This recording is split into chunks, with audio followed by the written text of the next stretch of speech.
Fentanyl and immigration. A complex relationship. Fentanyl, a synthetic opioid far more potent than heroin, has become a major public health crisis in the United States. Its lethality and prevalence have fueled a national conversation, with immigration sometimes portrayed as a central factor. However, the relationship between fentanyl and immigration is more nuanced than some might believe. This video was made possible by Languages Unlimited. Are you in need of a foreign language interpreter? Or you could have documents that require translation from a foreign language to English or vice versa. If so, Languages Unlimited can help. Please scan the QR code or visit our website at languagesunlimited.com for more details. Now, let's get back to the video. Fentanyl's path into the U.S. There's no doubt that a significant amount of fentanyl enters the U.S. across the southern border, often from Mexico. Drug cartels there have capitalized on fentanyl's potency and ease of production, making it a profitable addition to their repertoire. Here's a key point. The majority of fentanyl interdiction occurs at legal ports of entry, not through remote areas patrolled by Border Patrol. This suggests that smuggling methods often involve concealing the drug within vehicles or commercial goods. Who are the smugglers? Data from the Drug Enforcement Administration and arrests by Customs and Border Protection show a surprising fact. U.S. citizens are more frequently caught smuggling fentanyl than undocumented immigrants. This is likely because they face less scrutiny when re-entering the country. Immigration and the broader fentanyl crisis. While immigration may not be the primary driver of fentanyl trafficking, it's a complex issue with interconnected elements. Increased demand. The opioid epidemic in the U.S. has created a large and desperate market for powerful painkillers like fentanyl. This fuels demand that cartels are eager to meet. Border security challenges. Regardless of who is smuggling fentanyl, any discussion of border security is relevant. Improved screening methods and technology at ports of entry could be crucial for stemming the flow of the drug. Social and economic factors. Addiction is a complex issue with deep roots in social and economic factors. Addressing these issues is vital for reducing overall demand for opioids, including fentanyl. The way forward. The fentanyl crisis demands a multi-pronged approach. Law enforcement. Continued efforts are needed to disrupt smuggling operations and seize fentanyl at the border. This includes investing in effective screening technology and personnel training. Public health. Expanding access to addiction treatment programs and promoting harm reduction strategies like narcan distribution are crucial for saving lives.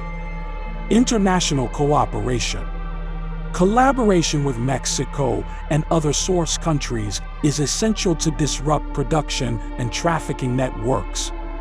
Immigration reform in the mix. The link between fentanyl and immigration is often used in discussions about border security. However, focusing solely on immigration enforcement as a solution is unlikely to be effective. Instead, a comprehensive approach that addresses the root causes of addiction and strengthens border security measures holds more promise. Conclusion. Fentanyl's presence in the U.S. is a serious public health issue with a complex relationship to immigration. While some smuggling does occur through remote border areas, the majority happens at legal ports of entry, often by U.S. citizens. Effective solutions lie in a combination of law enforcement efforts, public health initiatives, and international cooperation, all focused on reducing supply, demand, and harm. The political landscape and misconceptions. The conversation surrounding fentanyl and immigration is often politicized.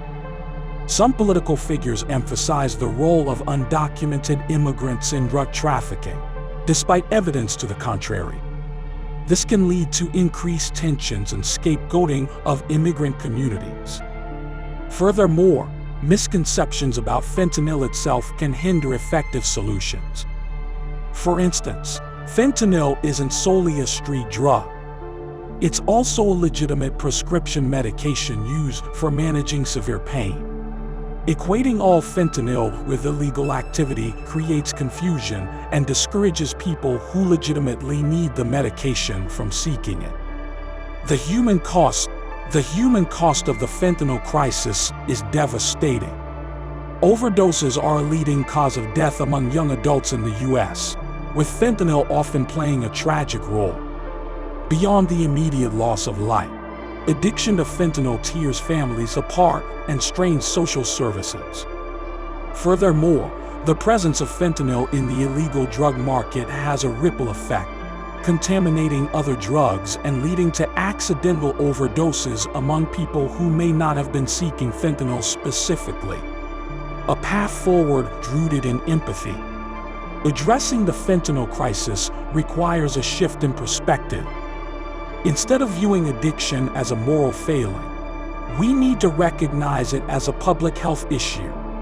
Compassionate and evidence-based approaches are essential. This includes expanding access to medication-assisted treatment programs, which combine medication with therapy to help people overcome addiction. Stigma surrounding addiction can also be a barrier to seeking help.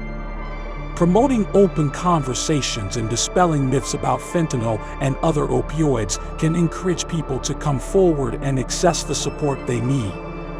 Ultimately, tackling the fentanyl crisis requires a multifaceted approach that recognizes the complex interplay between public health, law enforcement, and social factors.